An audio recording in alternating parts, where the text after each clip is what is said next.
In 1954, Dwight Eisenhower signed what's known as the Granada Treaty with the alien gray race. In exchange for shared alien technologies, the Greys were allowed to abduct a number of humans annually for medical examination. The Greys also demanded anonymity from the public. A short time later, human technology took a giant leap forward with circuit chips, fiber optics, and lasers.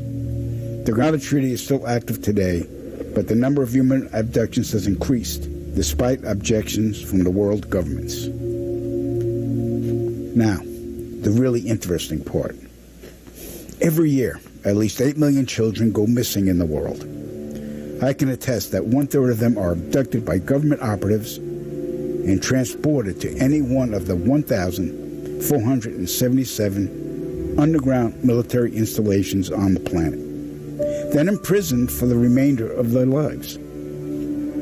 The children are subjected to biological and genetic experiments, dissections, and mutilations performed not by human scientists, but an alien gray species. During my stay at the Vanguard Underground Base north of Phoenix, Arizona, I witnessed many of these procedures. Because there was no form of anesthesia administered to the young patients, the halls reverberated with the screams of tortured children from morning to night. The ones that perished were incinerated in the installation's crematoriums. My point of contact at this base was Lieutenant Colonel Charles T. Leninger, and he was a human-alien hybrid. And get ready for this. In 1994, the World Population Summit in Cairo, Egypt, had 160 nations participate, where they all agreed that the human population was out of control and must be stopped because the world is running out of resources. An agreement was formed that would mandate the reduction of humans from 6 billion to 800 million by the year 2030.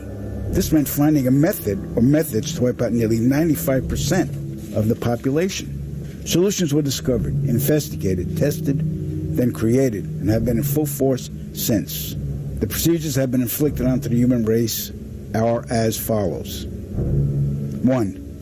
Toxic levels of chemically enhanced fluoride have been secretly added to our drinking water over the last 20 years in every city and community on the planet. I personally oversaw the delivery of fluoride barrels to Denver, Chicago, Tampa, and Minneapolis water departments. The adverse effects of fluoride poisoning to the human body are numerous and debilitating. The effects to children is damage to their neurological development, among other serious ailments. 2. Man-made viruses and diseases. The AIDS virus, which was a designer byproduct of the American Disease Institute, was distributed through vaccines to the public in 1980. Instituted as a preliminary population control tactic, the results were successful and led to more lab-produced viruses that have since been unleashed onto the public. Among those is the development of a mutated version of the common flu to replicate the 1918 influenza pandemic that killed 40 million people. The first strain of this new flu virus will be released to the public in late 2017. So if we see a flu outbreak in the late 2017 or early 2018 that's killing people, we'll know this is true. All right. 3. Killing us from the air with neurotoxins, barium chloride, cancer microbes, and viruses by way of chemtrails, released into the skies daily over all inhabited regions by military aircrafts. The effects of these toxins are severe and over time lethal, causing respiratory ailments, cancer, damage to the immune systems, and sterilization in men. Since the chemtrail plan was implemented, sperm count in men has dropped nearly 50%.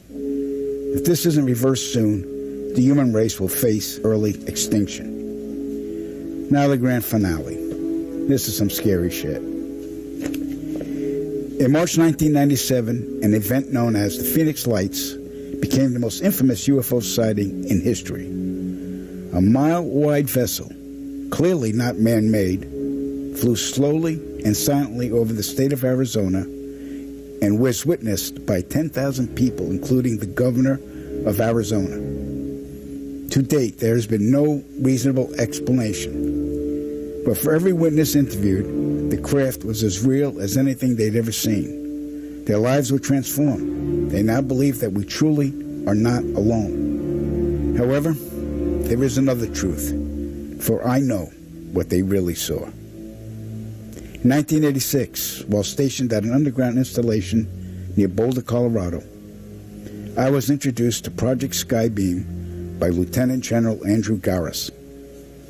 I was then led down a corridor and into a large hangar where a stealth bomber hovered only 20 feet above me. I stood there confused. Then Garris looked over at me and smiled, then asked if I was certain of what I was seeing. I replied, of course. What else could it be? I was then shocked to find out that this wasn't a real craft. It was a projected hologram. Since the early 1950s, scientists have been developing holographic technology, and over the years improved it to a state that we can only imagine. As I stood there staring at the bomber, which looked so absolutely real and solid that I could reach up and touch it, I contemplated the possibilities. What if this projection was 1,000 feet up in the sky? How would anyone know that that was an illusion? The Phoenix Lights craft, witnessed by 10,000 people, was the first grand-scale skybeam test upon the public. It succeeded beyond expectations. In October 1938, Orson Welles unleashed his War of the Worlds radio broadcast to the American public. It was so realistically portrayed, vast portions of the population went into panic. Terrified citizens scrambled to evacuate their cities in droves. America had been easily tricked by very simple means. To amplify this response, those who are truly in power of not only our country, but all the countries on the planet, and who are the true purveyors of the depopulation process, have formulated the final stage of their sinister plan. In the year 2024, a global event will alter the course of mankind's future. The world will stand witness to a massive alien invasion. Thousands of projected holographic alien warships will blanket the skies, sending people into a global panic. Real military crafts within the holograms will inflict actual damage to the surrounding areas to sell the gimmick. And as a result of the ensuing human chaos, a one-world government will immediately form without any resistance from the people. They will be the new world order. Once this happens, we as a people will be doomed to enslavement and accelerated depopulation. With that said, the only hope for human salvation is to acquire and spread the knowledge of these activities and agendas. Resist, retaliate, then conquer this imposing enemy. The time is now, as humanity is rapidly approaching its final days.